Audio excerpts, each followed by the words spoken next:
Angry bird அந்த fancy பூவை கொடுத்துரு. அந்த பேன்சி பூ எனக்கு தான்டா. அந்த பேன்சி பூ வேணும்னா என்ன பண்ணணும்? பேய் பிடிச்ச ஒருத்தவங்களை பேய் ஓட்டுறவங்களுக்கு தான் என் டோல் அந்த பூ. பேய் ஓட்டணுமா? ஓட்டிட்டா போச்சு. பாக்குற நீங்க மறக்காம லைக் பண்ணிருங்க.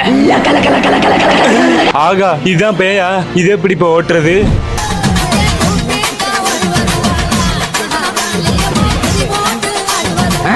ஏ பேயே ஓடு.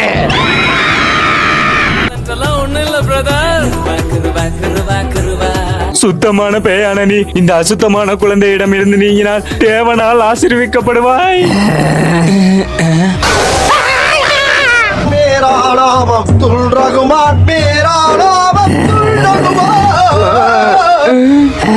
போயிருச்சா? எதுக்குமே இந்த பேய் அசர மாட்டேங்குதே. இப்ப என்ன பண்றது? ஓ, அந்த கேஸா நீ? பேய் சார், உங்களுக்கு நாளைக்கு ஸ்கூல்ல டெஸ்ட் இல்லையா? என்னது, நாளைக்கு டெஸ்ட் இல்லையா? அப்ப எனக்கு பேய் ஓடிருச்சு. பெண்டர், நீங்க ஜெயிச்சிட்டீங்க. டேய், எப்படி அவன் நடிக்கிறான்னு கண்டுபிடிச்ச? ஸ்கூல்ல டெஸ்ட் வைக்கும் போது எத்தனை வாட்டி பேய் பிடிச்ச மாதிரி நடிச்சிருக்கேன். வரட்டா?